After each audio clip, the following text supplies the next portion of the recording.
हाँ, ठीक है, इस तरीके से ये वाला डायग्राम।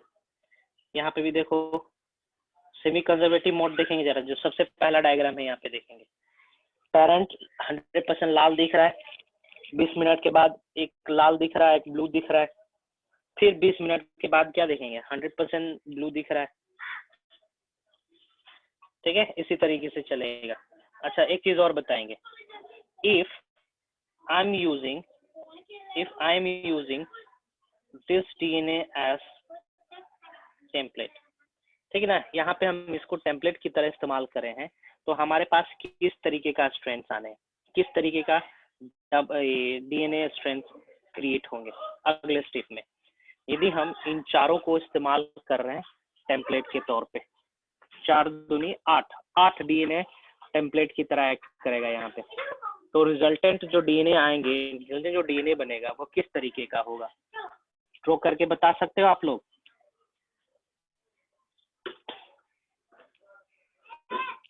ड्रॉ करके बता सकते हो?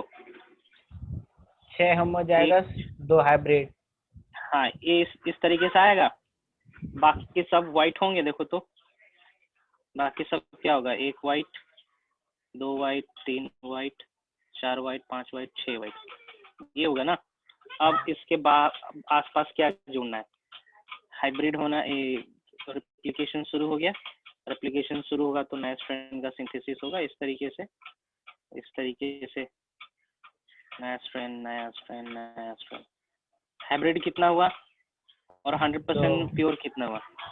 हाइब्रिड 2 हो जाएंगे, है ना। और नॉर्मल आइसोटॉप के साथ, नॉर्मल आइसोटॉप्स के साथ कितने होंगे जी? 6 आईएसओटीओपी, ठीक ना, 6 हो जाएगा ना, 1 2 3 4 5 6 हो जाना, है ना। इससे ये पता चल रहा है कि डीएनए सेमी कंजर्वेटिव मोड से रिप्लिकेट करता है। सेमी कंजर्वेटिव कहने का मतलब आधा कंजर्व रहना। देखो आधा कंजर्व है यहाँ पे, देखेंगे यहाँ पे आधा कंजर्व है ना, आधा पेरेंटल है और आधा नया है। यहाँ पे भी देख पा रहे हैं, आधा नया है आधा पेरेंटल है।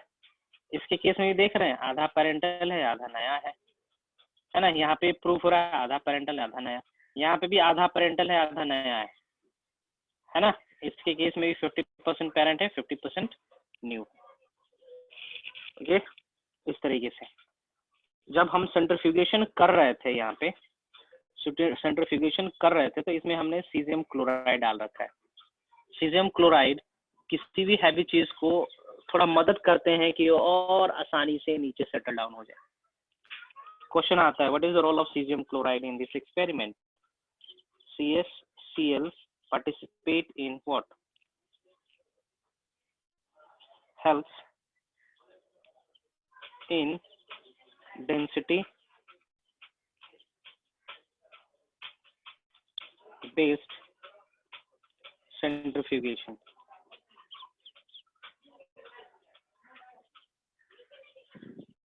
ठीक है, it helps in density based centrifugation। जितना भारी उतना सेटल डाउन होने में मदद करता है। यस, पूछेंगे क्वेश्चन, पूछेंगे जी। फिर से देखें इस चीज को, यहाँ से क्या किया जा रहा है समझने की कोशिश करें और क्वेश्चन राइज करो। कम ऑन, किस पॉइंट पे समझ में नहीं आया पूछो। सर उसी में सर 8 प्रोजेनी कैसे हुआ, वही थोड़ा क्या बोल रहे हो? सर वहाँ पर 8 बनाए ना, तो 2 नॉन पेरेंटल था, 6 पेरेंटल बनाए ना न्यूक्लियोटाइड डीएनए वाला। हाँ, तो सर 8 कैसे बनता है? 8 कहाँ बना है? लास्ट स्टेज में? हाँ लास्ट वाले में। अरे यार देखो, डीएनए के पास 2 स्ट्रैंड है ना। हाँ 2 स्ट्रैंड है, दोनों स्ट्रैंड अलग होते हैं, दोनों स्ट्रैंड अलग होंगे और दोनों टेम्पलेट की तरह एक्ट करते हैं। टेम्पलेट कहने का मतलब बेस, ठीक है। उसी के आधार पर एक नया स्ट्रेन की सिंथेसिस होनी है ना। जैसे कि आपके पास 2 कॉपी है, ठीक ना, 2 कॉपी है आपके पास, ठीक है, 2 पेजेस है। आपने क्या किया, एक पेज को ले गए दुकान में, बोले कि भैया इसका फोटोकॉपी कर दो, है ना। एक तुम लेके चले गए, एक आशुतोष लेके चला गया, है ना। 2 पेजेस थे मेरे पास 2 पेजेस थे, एक आशुतोष को दिया और मैंने एक चंदन को दिया। दोनों गए फोटोकॉपी मशीन के पास, है ना, और दोनों ने फोटोकॉपी कर लिया। तब पास भी 2 पेजेस आ गए, आशुतोष के पास भी 2 पेजेस आ गए। हुआ कि नहीं हुआ? हुआ कि नहीं हुआ? अब हमें बताएंगे कि क्या आशुतोष के पास 100% न्यू पेजेस है? नहीं। और क्या चंदन के पास 100% न्यू पेजेस है? नहीं। नहीं। तो क्या है? एक पेज मेरा दिया हुआ है और दूसरा पेज नया है। फ्रेश बनाया गया है, फ्रेश कॉपी करा गया है ना। यही प्रोसेस हो रहा है। अब चंदन तुम क्या करोगे, है ना, अब तुम दोनों पेज दोस्तों को दे दोगे, ठीक है। हिमांशु को दे दो, या फिर एक हिमांशु को दे दो, सुधांशु को दे दो। अब ये दोनों अलग अलग मशीन में गए, दोनों ने फोटोकॉपी करवा लिया, है ना। तो उन दोनों के पास कैसा रहेगा? क्या दोनों पेजेस 100% न्यू रहेगा या 50% न्यू रहेगा और 50% तुम्हारा दिया हुआ रहेगा? एक के पास तो दोनों न्यू होगा ना। यस, दोनों हो सकता है क्या किसी के पास दोनों न्यू हो? Is it possible? Is it possible? ये से क्योंकि मेरे पास तो बताओ ना। Yes sir. हाँ बताओ, कैसे पॉसिबल है बताओ। तो मेरे पास तो 2 कॉपी था, एक न्यू था और एक पुराना था जो दिए थे आप। हाँ तो अब वो तुम्हारे लिए पुराने हो गए, वो तुम्हारा हो गया। अब उसमें न्यू पुराना नहीं देखना है, वो तुम्हारा हो गया। अब तुम्हारे से स्टार्ट करेंगे। अब तुमसे स्टार्ट होगा। तब तो दोनों के पास 50-50। हाँ, अब तुमसे स्टार्ट होगा, ठीक ना। अब तुम पेरेंट बन गए हो, फाइन। Yes sir. तुम पेरेंट बन गए हो तो उसके केस में क्या होगा? दोनों के पास तुम्हारा रहेगा, 50% तुम्हारा दिया हुआ रहेगा, 50% न्यू कॉपी रहेगा, ठीक ना। हर बार पिछले वाले स्टेप से ही कंपेयर करेंगे, एकदम पिछले के पिछले स्टेप से नहीं करेंगे। Fine fine. Yes sir. समझ आया? समझ आया ना? यस ओके, इसी को बोलते। ठीक है, अभी हम रेप्लिकेशन प्रोसेस बताएंगे तो वहां से भी कुछ आप लोग को समझ में आना है, ठीक ना। रेप्लिकेशन अभी यहाँ पे हम प्रोसीड करेंगे, तब पता चलेगा कि हाँ क्या हो रहा है। इसका यूट्यूब लिंक भी भेजेंगे, वीडियो भी देखेंगे आप लोग, ठीक ना। तब समझ में आएगा कि हाँ सेमी कंजर्वेटिव मतलब क्या है। सर रेप्लिकेशन कंप्लीट होने के बाद दोनों स्ट्रैंड पेरेंट की तरह एक्ट करेगा, है ना। आप ये जानना चाह रहे हो कि भैया यहाँ पेरेंट्स बन गए, ठीक है, 50% कहाँ से आया, 50% कहाँ से आया? 50% आया होगा उसके पेरेंट्स से और 50% नया सिंथेसिस हुआ होगा। हाँ जी अमृत बोलो। सर पीछे से मतलब रख रहे हैं तभी तो कलर बदल रहा है। जैसे सबसे शुरू में था वो पिंक कलर का था, तो वो तो हमेशा रहेगा ना यार। हाँ तो वो भी तो विलुप्त पहले नहीं से होगा आया है ना सर। हाँ? अरे भाई वो तो हमारे पेरेंट में भी जो डीएनए है, एक स्ट्रैंड जो होगा, हाँ। हर बार एक स्ट्रैंड हम नया बना रहे हैं। हर बार एक स्ट्रैंड तो पुराना होगा ना। हाँ। एक स्ट्रैंड तो पुराना ही होगा। वो हो सकता है हम अपने फोरफादर चलते चलते जाओगे तो पता चलेगा आदि मानव का डीएनए अभी भी हम लोग में है। ये तो कलर्ड कर दिए तब पता चल रहा है ना कि कहाँ कहाँ जा रहा है। कलर कर दिए तब पता चल रहा है। कलर नहीं करते तो नहीं जाता क्या? जाता कि नहीं जाता? जाता ही ना। Okay, just tell me, you have DNA from your parents or not? Yes. You have a DNA from your parent. Your parent has the DNA of their parent. Yes. और हाँ सर। उनके पास भी डीएनए उनके parents आया होगा। Yes sir. तो ये पीछे जाओगे तो पता चलेगा ना कि हाँ भैया हम लोग भी कहीं ना कहीं से ही तो इवोल्व हुए हैं। हमारा डीएनए भी कितना प्रिमिटिव है, यही तो पता चलेगा। Yes sir. है ना। 50% हमारा अपने पेरेंट्स से पाए हैं, 50% नया सिंथेसिस होता है, क्योंकि दोनों कॉम्प्लीमेंट्री स्ट्रैंड होते हैं ना, एक दूसरे के कॉम्प्लीमेंट्री होते हैं। ठीक है, लेट मी एक्सप्लेन यू। रुको रुको रुको, ये देखेंगे जरा, ये देखें A T G C, fine, A T G C, मान के चलो ये रहा 5 प्राइम और दूसरा वाला हम इसको 3 प्राइम कर देते हैं, 5 प्राइम 3 प्राइम, है ना।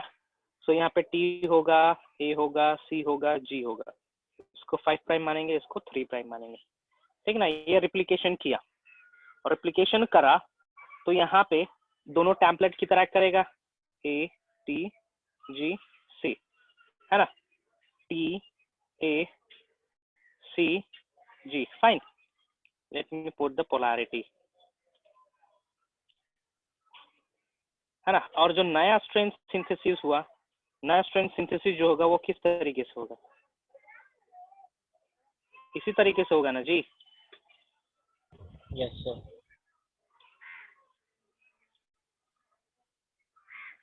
अब बताएंगे इन दोनों में कोई डिफरेंस है क्या, देखिए बताओ तो,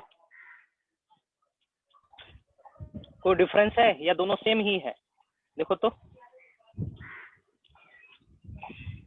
सेम है सर। सेम है ना, हाँ सर। तो सेम ही ना आया, 100% सेम है कि नहीं है। हाँ sir. Yes it is 100% same, लेकिन यहाँ पे 50% नया है और 50% पुराना है, और ये 50% नया कब बनता है, इस फेज में बनता है। आप पढ़े हो ना सिंथेसिस फेज, सिंथेसिस फेज पढ़े कि नहीं, अरे यार सेल डिवीजन के दौरान एस फेज पढ़े हो ना। Yes sir. Yes sir. याद आ रहा है, G1 phase, G0 phase, G1 phase, S phase, G2 phase. तो एस फेज में बोलते हैं ना कि डीएनए का सिंथेसिस होता है, S phase is also known as synthesis phase. In this phase the DNA replicates, तो रिप्लिकेट किया, देखो रिप्लिकेट किया, नया स्ट्रैंड का सिंथेसिस हुआ, सर इसका डबल हो गया। एक्सप्लेनेशन बताइएगा ना। पहले एक ही कॉपी था, पहले एक ही कॉपी था, अब कितना हो गया, 2 कॉपी हो गया ना। पहले एक ही पेज था, अब 2 पेज हो गए। हाँ सुधांशु क्या बोल रहे हो। सर इसका अगला जनरेशन भी बताइएगा एक बार। इसका अगला जनरेशन, इसका अभी जो हम डायग्राम बना रखे हैं यहाँ पे, इसका हाँ सर। ठीक हाँ है, सर। बना लो आप इस तरीके से बनाओ, इसमें दिक्कत क्या है। ओके फॉर एग्जाम्पल अगला जनरेशन में क्या आएगा, A T G C, है ना। 2 हो ये जाएगा। हाँ ये टेम्पलेट की तरह करेगा, ठीक है। इसमें 5 प्राइम टू 3 प्राइम, इसमें ये व्हाइट वाला भी तो टेम्पलेट की तरह करेगा ना। तो देखेंगे यहाँ पे क्या है, T A C G, what is the polarity, 3 prime 5 prime, fine. इसका पोलैरिटी देख लेते हैं, ये क्या है, T A C G, 3 prime 5 prime, ये भी टेम्पलेट की तरह करेगा, बना दे रहे हैं, A T G A T G C, 3 prime 5 prime, है ना। अब क्या होगा, इन सभी का कॉम्प्लीमेंट्री सिंथेसिस होगा, थायमीन है तो एडेनिन है तो थायमीन आएगा, थायमीन है तो एडेनिन आएगा, ग्वानिन है तो साइटोसिन, साइटोसिन है तो ग्वानिन आएगा, 5 प्राइम 3 प्राइम। यहाँ पे देखते हैं,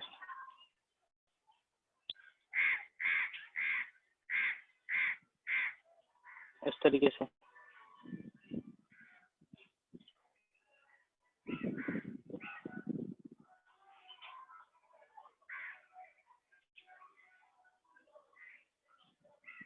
सर तो इसमें फर्स्ट और थर्ड और सेकंड और फोर्थ वाला सिमिलर हुआ, है ना।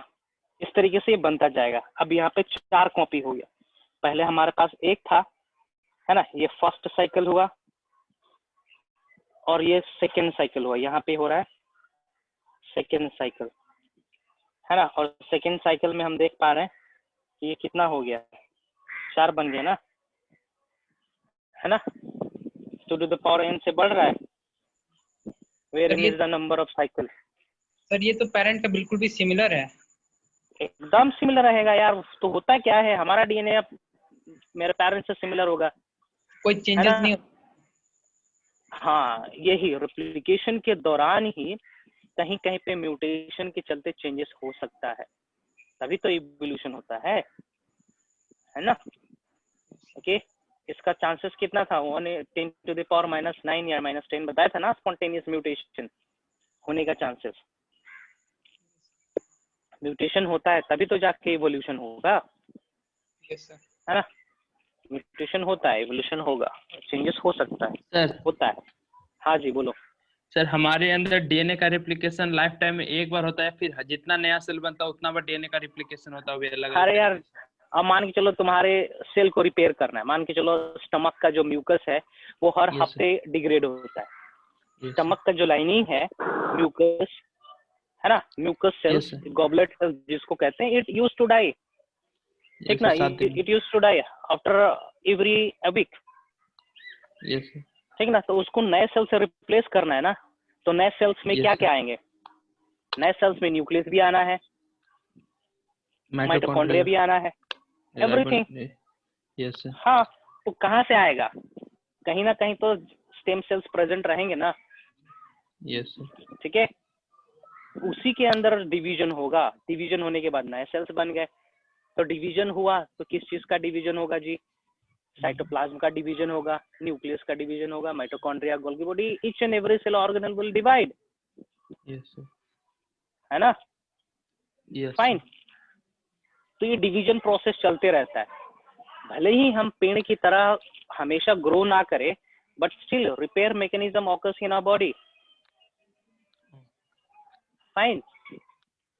और रिपेयर मैकेनिज्म के लिए सेल डिवीजन होना जरूरी है, तो सेल डिवीजन होगा तो न्यूक्लियस का भी डिवीजन होगा, न्यूक्लियस का डिवीजन मींस डीएनए का रेप्लिकेशन होना, ठीक है। ओके, कुछ कुछ परमानेंट टिश्यूज होते हैं जिसमें डिवीजन होता ही नहीं है, कार्डियक सेल्स, कार्डियक सेल्स, ठीक है, जिससे हमारा हार्ट बना हुआ है उसमें डिवीजन नहीं हो रहा है। न्यूरॉन सेल्स बहुत कम डिवाइड करते हैं, है ना, उनमें डिवीजन की टेंडेंसी बहुत कम है। सर अभी जितना भी डीएनए दूसरे रेप्लिकेशन cells पढ़ को रहे हैं divide कर रहे सर, वो सोमेटिक सेल्स हाँ। के लिए पढ़ रहे हैं। अरे यार, सिंपली वो स्टडिंग डीएनए रेप्लिकेशन, अब किसी में भी हो, सोमेटिक में हो या जर्म सेल्स में हो, हमें डीएनए को रेप्लिकेट कर देना है, एक कॉपी से 2 कॉपी बनाना है, फाइन।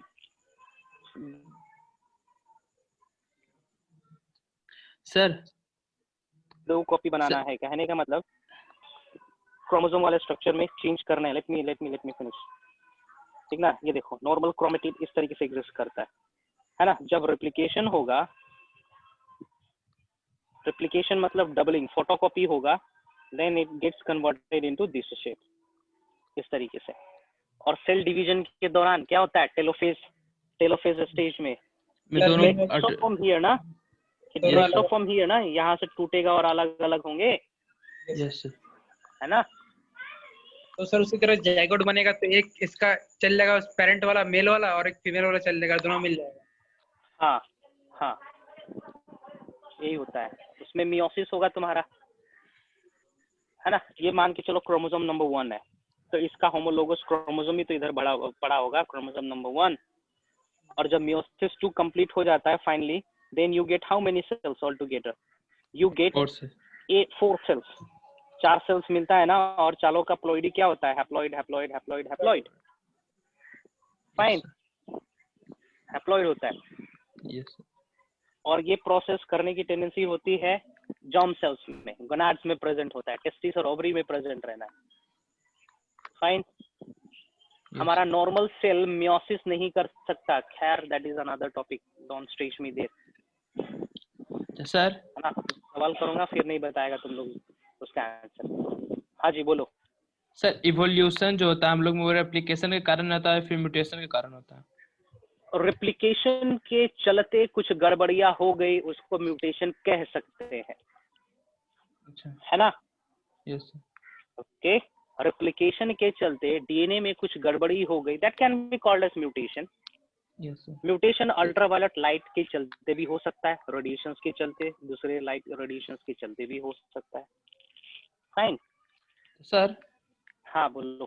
सर, ये म्यूटेशन मतलब G2 फेज को पार करने के बाद होगा, या फिर कभी भी हो सकता है, कभी भी हो सकता है, लेकिन म्यूटेशन यदि तुम्हारा जीवन फेज में हो गया, यस जीवन फेज याद आ रहा है, जीवन फेज, यस सर, जीवन जीवन फेज का फेज लाइन में म्यूटेशन, हाँ जीवन फेज में यदि म्यूटेशन हुआ है ना, तो ये म्यूटेशन हो सकता है कि तुम्हारा गैमेट में भी चल जाए, है ना, गैमेट में भी चल जाए, और ज्यादा चांसेस है म्यूटेशन होने का इन जीवन स्टेज। यस सर, क्या बोल सकते हैं क्या ये जीवन फेज में ज्यादा चांसेस है म्यूटेशन होने का? ना ना ना, ये कहना सही नहीं है। यदि जीवन फेज में म्यूटेशन होता है तो गड़बड़ फोटोकॉपी बनेगा डीएनए का, है ना, तो म्यूटेशन का फ्रीक्वेंसी, गड़बड़ बढ़ जाए। डीएनए का नंबर ज्यादा हो सकता है, ज्यादा हो सकता इसका मतलब ये होगा, हाँ, है ना, क्योंकि Yes. गड़बड़ पेरेंट से प्रोजनी तो गड़बड़ ही आएंगे ना, है कि नहीं है? Yes, sir. यदि Yeah. पेरेंट डीएनए स्ट्रैंड गड़बड़ है तो उसके चलते जो डॉटर स्ट्रैंड बनेंगे, obviously it gonna have some defect, है ना, क्योंकि टेम्पलेट Yes, sir. गड़बड़ हो गया। यहाँ पे देखिए, ये रहा टेम्पलेट, इसको टेम्पलेट कहेंगे यहाँ पे, ठीक है, इन सभी को टेम्पलेट, इस स्ट्रैंड को टेम्पलेट कहेंगे, इसको भी टेम्पलेट कहेंगे। अब मान के चलो थाइमीन गड़बड़ हो गया यहाँ पे, है ना, थाइमीन गड़बड़ आ गया, थाइमीन की जगह पे ए आ गया, है ना, Yes, ए sir. आ गया, ठीक है। तो यदि जीवन फेज में हो रहा है, रेप्लिकेशन से पहले म्यूटेशन हो रहा है, तो मतलब कि म्यूटेशन का जो क्वांटिटी होगा वो ज्यादा होगा, ज्यादा। है ना, क्वांटिटी ज्यादा हो सकता है। और G2 फेज के बाद होगा, मतलब कि G2 फेज के बाद होगा, एस फेज में जाने वाला रहेगा। हाँ, नहीं, इस फेज में चला गया, G2 फेज में आ गया, फाइन, उसमें म्यूटेशन Yes, हुआ, sir. तो उसके बाद सेल डिवीजन करेगा या नहीं करेगा उसके पर डिपेंड है। सेल डिवीजन नहीं करेगा तो म्यूटेशन वहीं पे सप्रेस हो जाएगा, खत्म हो जाएगा, मर गया सेल वो, है ना। Oh. यदि म्यूटेशन यदि फिर से सेल डिवीजन करेगा तो वही गड़बड़ डीएनए पास ऑन होता रहेगा अगले सेल में भी, ठीक है, Sir. चांस के ऊपर डिपेंड करता है। सर अगर नॉर्मल रेप्लिकेशन होता रहा तो फिर मतलब जैसा चल रहा वैसा ही होगा ना, कोई डिस्टरबेंस या फिर कोई? ऑब्वियसली वैसा ही रहता, वैसे ही रहता, हम लोग भी अफ्रीकन की तरह ही होते, हम लोग भी वो क्या होता है? अफ्रीकन की तरह ही होते, लेकिन ऐसा नहीं है, अच्छा। We are quite different from the African, we all human being has evolved from the African continent, है ना, पहला ह्यूमन इवोल्यूशन वहीं से स्टार्ट हुआ, या फिर पहले ह्यूमन बीइंग वहीं पे एग्जिस्ट किए थे और वहां से डाइवर्ट हुए हैं, अलग अलग जगहों पे गए हैं ह्यूमन। सर तो अफ्रीकन और हम लोग में क्या डिफरेंस है? ऑब्वियसली हाइट देखो उन लोग का ज्यादा होता है, स्किन हाँ। कलर देखो, ब्लैक। यस, तो क्या हुआ, अलग अलग एनवायरमेंट में गए हम लोग, एशिया में आ गए, कोई पोलर रीजन में चला गया, कोई टेम्परेट जोन में गया, ट्रॉपिकल में गया, तो अलग अलग इन्वायरमेंटल कंडीशन, अलग अलग प्रेशर डाला हमारे जीन पे, हमारे शरीर पे, हम उसी तरीके से इवॉल्व होते गए, बनते गए, है ना। इवोल्यूशन का टॉपिक है ये, हम अगले चैप्टर में बताएंगे। Yes. खैर, खत्म करते हैं डीएनए प्रूफ। यहाँ पे सीजम क्लोराइड से क्वेश्चन आता है, N4 N15 क्या है, N15 N14 क्या है, बताएंगे they are. N15 is the heavy isotopes of nitrogen, है ना, और ये पूछेगा कि एक डीएनए को रेप्लिकेट करवाने में कितना मिनट का समय दे रहे हैं हम लोग, so we were giving 20 minute, है ना। और ये भी पूछ सकता है कि कितने साइकिल्स में कितने पेरेंट डीएनए से डॉटर डीएनए बन सकते हैं। So it can be detected by using formula 2 to the power n, where n is the number of cycles, ठीक ना। यदि मैं बोलूंगा व्हाट इज, क्वेश्चन है, ठीक है, what is the number of DNA strand if the replication occurs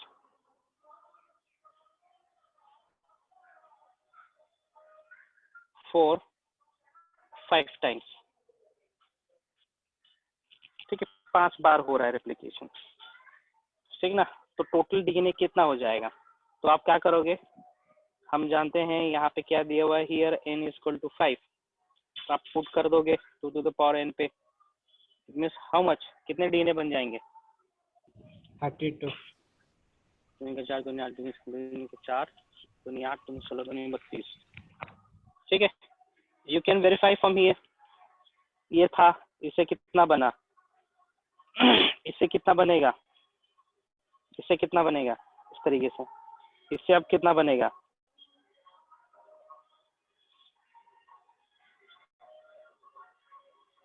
इस तरीके से, कितना साइकिल हुआ जी, first cycle, second cycle, third cycle, अभी फोर्थ साइकिल होना बाकी है, फिफ्थ साइकिल होना बाकी है। फाइन, चलो हटाओ, इसमें ज्यादा दिमाग नहीं लगाना।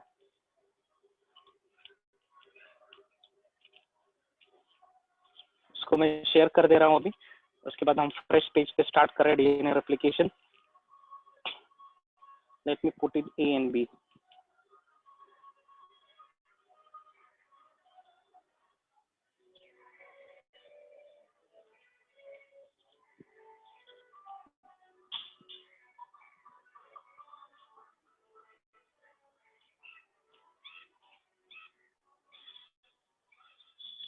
ठीक है, ओरिजिनल अभी हम लोग आते हैं डीएनए रेप्लिकेशन पे। क्लास कितने बजे तक है जी?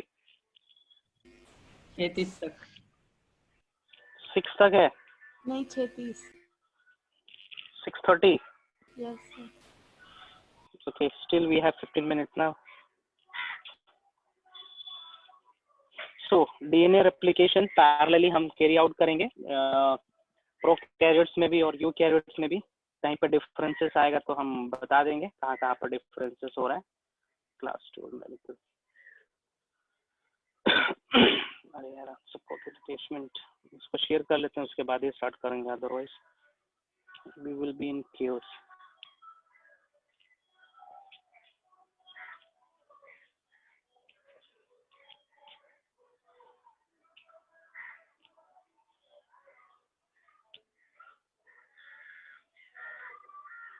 ठीक है, लेक्चर का नाम देते हैं 1266B।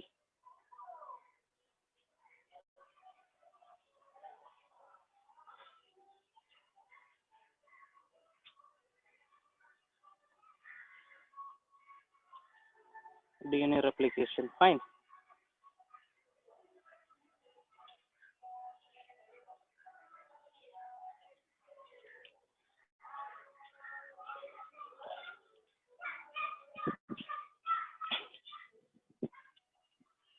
चलिए डीएनए रेप्लिकेशन करते हैं। प्रोसेस बता चुके थे क्या? It is the process of making photocopy of DNA, बता चुके हैं। Did I said about the definition of DNA replication? It is the process of making copy of DNA from by using the parent strand. Fine.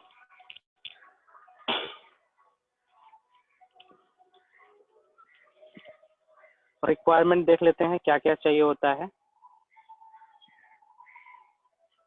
Requirements, तो सबसे पहले चाहिए हमें DNA template. DNA template, ठीक है। जैसे कि मैं बोलूंगा मेरे पास नोट्स है ना, और आप 3 स्टूडेंट हो, तीनों स्टूडेंट में बांटना है, तो आप क्या करोगे, मेरा नोट्स ले जाओगे, फोटोकॉपी मशीन में डालोगे और कॉपी कर लोगे। तो हम जो नोट्स आपको दिए, जो फ्रेश नोट्स हमसे जो आप लोग लिए, उसको टेम्पलेट प्रोनाउंस करेंगे, है ना, उसको टेम्पलेट प्रोनाउंस करेंगे, डीएनए टेम्पलेट, ठीक ना। ये है क्या एक्चुअली में, it is actually the strand of DNA, strands of DNA which allows to form copy of it, है ना, इसका कॉपी बनाने में मदद करता है। ठीक है, डीएनए टेम्पलेट चाहिए, बेस जिससे हम फोटोकॉपी करेंगे। नेक्स्ट, एंजाइम्स चाहिए, एंजाइम्स। तो यहाँ पे हम एंजाइम डिस्कस कर रहे हैं, कौन से एंजाइम्स चाहिए डीएनए रेप्लिकेशन के लिए, है ना। We know that the DNA is helical in structure, है ना। डीएनए जो होता है वो हेलिकल स्ट्रक्चर में रहता है, इस तरीके से स्ट्रक्चर में रहता है ना। इसको ओपन होना होता है इन दिस फॉर्मेट, है ना, तब जाके यहाँ पे नए स्ट्रिंग की सिंथेसिस होगी, नए स्ट्रिंग्स का एडिशन होना है इस तरीके से। सो ये जो कोइलिंग है, इस कोइलिंग को पहले खुलना होता है, जिसको कहते हैं अनवाइंडिंग, है ना। अनवाइंडिंग, जैसे किताब ले गए आप फोटोकॉपी करने के लिए, तो पहले किताब को क्या करना पड़ेगा, एक एक पेज अलग करना पड़ेगा ताकि अच्छे से फोटोकॉपी हो सके, है ना। उसी तरीके से डीएनए को पहले ओपन करना पड़ता है, उसके लिए एंजाइम यूज होता है, that is called helicase. Helicase, ठीक है, ये एंजाइम है। एंजाइम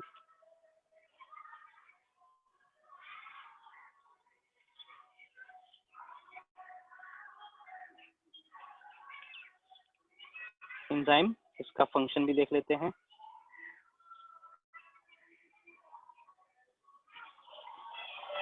ठीक है, फंक्शन क्या हो जाएगा इसका, हेल्प्स इन अनवाइंडिंग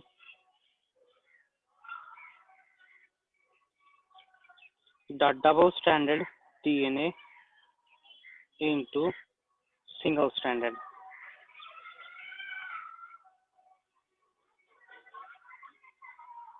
फाइन, ये हेलिकेज एंजाइम हुआ।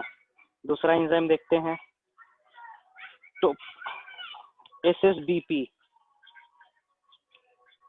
ठीक है, that stands for single stranded binding protein.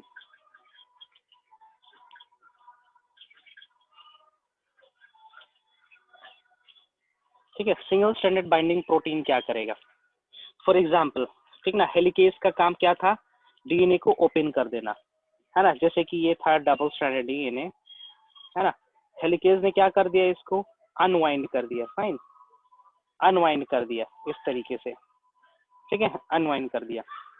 SSBP का क्या काम होता है, जो अनवाइंड पोर्शन है डीएनए का, जो अनवाइंड पोर्शन है डीएनए का, उसको उसी फॉर्मेट में बचा के रखना, है ना। यदि बचा के नहीं रखेंगे उसी फॉर्मेट में, तो दोबारा अपना ओरिजिनल पोजीशन रीगेन कर लेगा, फिर से वो कोइल हो जाएगा। सो SSBP का फंक्शन यही होगा, SSBP का, सिंगल स्ट्रैंडेड बाइंडिंग प्रोटीन का फंक्शन यही होगा कि इसको रोक के रखे, है ना, फिर से कोइलिंग होने ना दे। ठीक है, फिर से कोइलिंग होने ना दे, ये फंक्शन होता है SSBP का। सिंगल स्ट्रैंडेड बाइंडिंग प्रोटीन का फंक्शन यही होना है। फाइन, मतलब उसको चिपकने नहीं देता है और दोबारा, हाँ, दोबारा चिपकने नहीं देगा, ये फंक्शन होता है SSBP का। ठीक है, तो इसका फंक्शन क्या हो जाएगा देखते हैं। It do not allow the recoiling of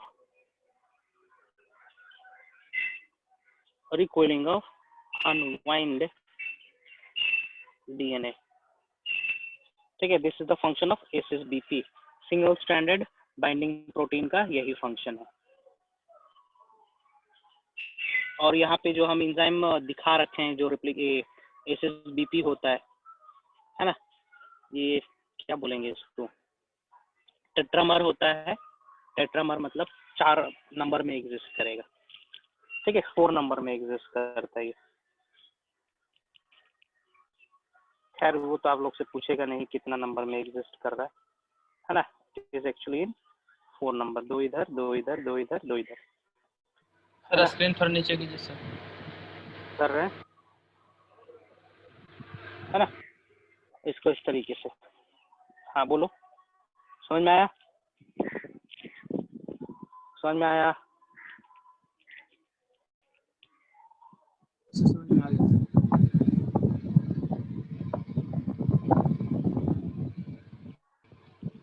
इस तरीके से, ठीक है ना, पकड़ के रखा हुआ, इसको खुलने नहीं देगा। This is the function of SSBP। Next कर रहे हैं सी, टोपो आइसोमेरेज।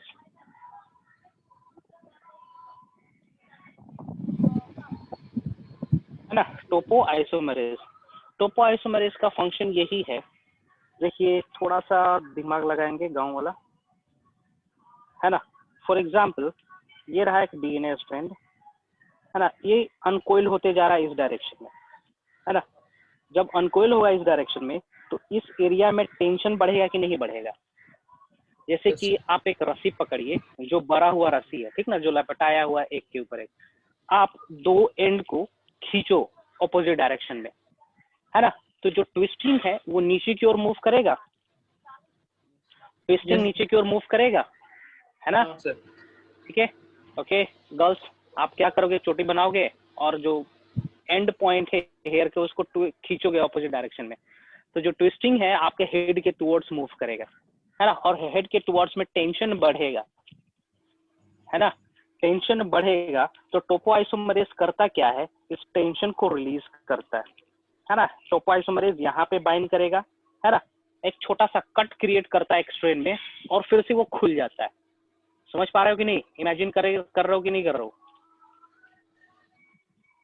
ठीक ना, दो रस्सी लेंगे, आपस में ट्विस्ट कर देंगे, भर देंगे, उसको लपेट देंगे, दो एंड से खींचेंगे, then you will be able to observe कि लोअर पोर्शन में टेंशन क्रिएट हो रहा है ना।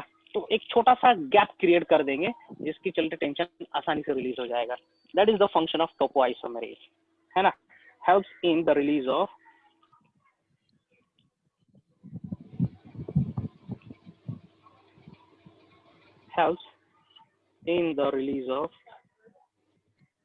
release of tension from the double-stranded DNA during replication, uncoiling. Fine, ये हो गया, ठीक है। अब एक और एंजाइम का नाम ले रहे हैं यहाँ पे, D, that is called DNA gyrase. DNA gyrase. DNA gyrase is an enzyme existing in prokaryotes. और ये दो तरीके से काम करता है. It acts as both helicase as well as topoisomerase. Fine. The CBSE का favorite question में से एक है. What is the function of DNA gyrase and where it is present? So exclusively DNA gyrase found in prokaryotes और इसका dual function होता है, unwinding में मदद करता है as well as twist को open करने में मदद करता है ना. So क्या लिख सकते हैं? Found in prokaryotes, ठीक है, prokaryotes में मिलता है ये, and functions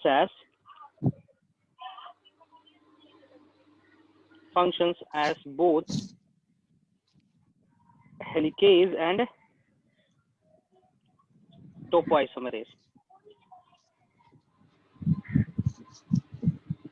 ठीक है, टोपोआइसोमेरेज, टोपोलॉजी चेंज कर देना, टोपोलॉजी, टोपोग्राफी मतलब ज्योग्राफी चेंज कर देना, डीएनए स्ट्रेन का ज्योग्राफी चेंज कर देगा, बनावट को बदल देता है ना. ये होते हैं topoisomerase enzyme. So DNA garage is important. Another enzymes जैसे कि हो जाएगा आपका फॉस्फोराइलेज. फॉस्फोराइलेज, जहां पे भी शब्द फॉस्फेट से सुनेंगे ध्यान में लाएंगे, यहाँ पे एनर्जी से रिलेटेड कुछ प्रोसेस हो रहा है. फाइन.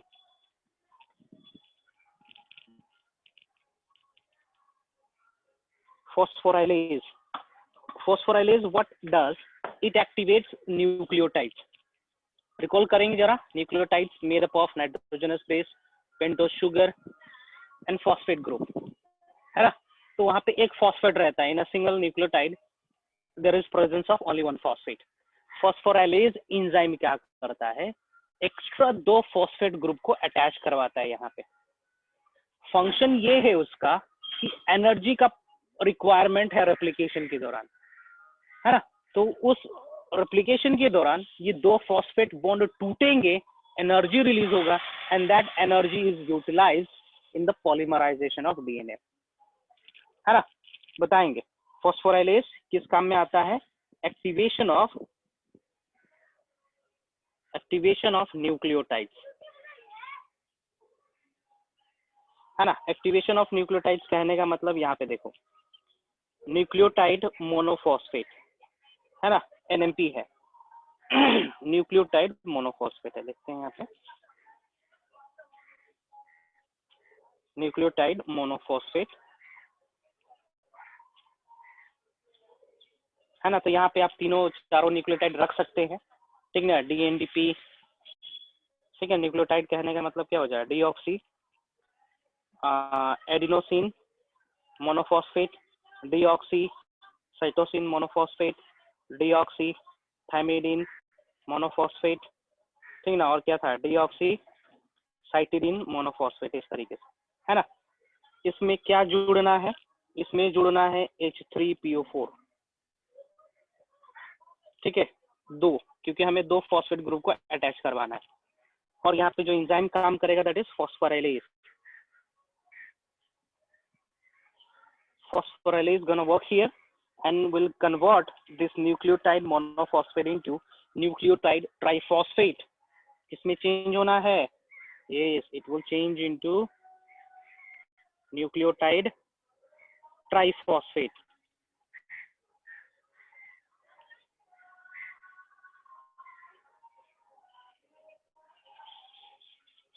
ठीक है, तो आप लिख सकते हो ये जो डीएनडीपी है, डीसीटीपी है, ये किस में चेंज हो जाएगा, है ना। ये सब चेंज हो जाएंगे किस में?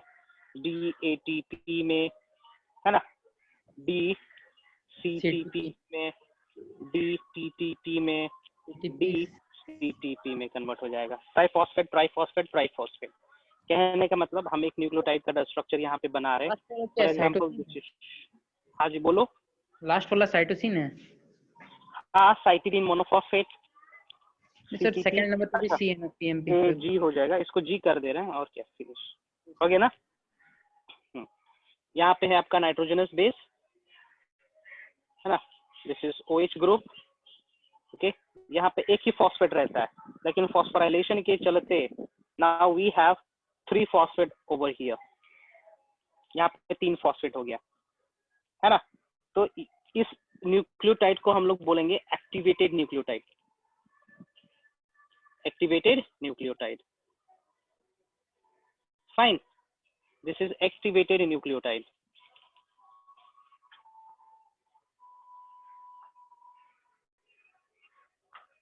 Fine, अब किससे एक्टिवेट हुआ होगा? ये इस तरीके वाले स्ट्रक्चर से एक्टिवेट हो रखा है, नाइट्रोजनस बेस OH, ठीक है। यहाँ पे एक फॉस्फेट ग्रुप है ना। यहाँ पे हमने क्या ऐड करा? H3PO4, कितने? 2। देखो तो 2 फॉस्फेट आ रहा है ना, 2 फॉस्फेट है ना, 2 फॉस्फेट जुड़ गए यहाँ पे आके। और कौन सा एंजाइम प्रोसेस को करवाया? PHOSPHORYLASE, फॉस्फोराइलेज नहीं करवाया। Fine sir. हाँ बोलो सर, वो AMP क्या है सर?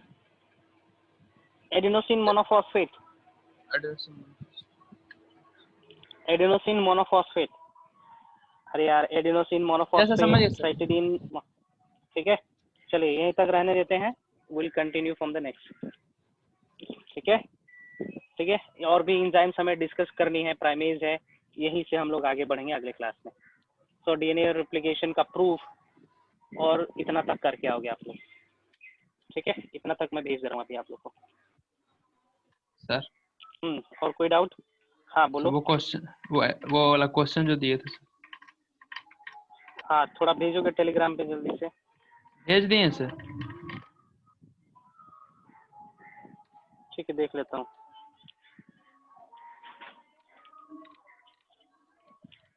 कहाँ है टेलीग्राम?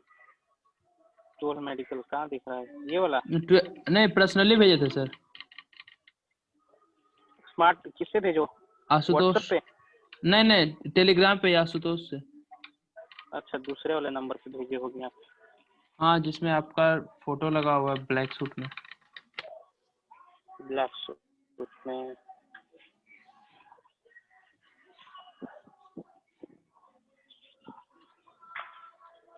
क्या मैसेज कर रही है?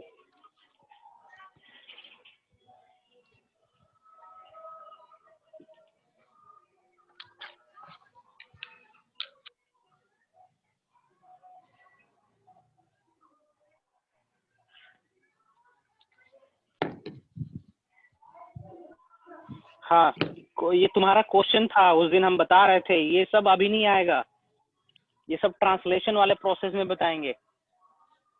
संतोष, यस सर। अभी बाकी है, 4-5 लेक्चर बाकी है, तब जाके ये टॉपिक आना है। पूछना नहीं पड़ेगा, हो जाएगा। नहीं सर, ठीक वो है? प्रीवियस ईयर से बना रहे पहले हम थे explain प्रीवियस। कर रहे हैं। ना, ये टॉपिक अभी आया ही नहीं है। ठीक है, उस दिन भी हम बोल रहे थे, तुम शायद डिस्कनेक्ट हो चुके थे। Fine, will come back in the next class. Fine, I am signing off.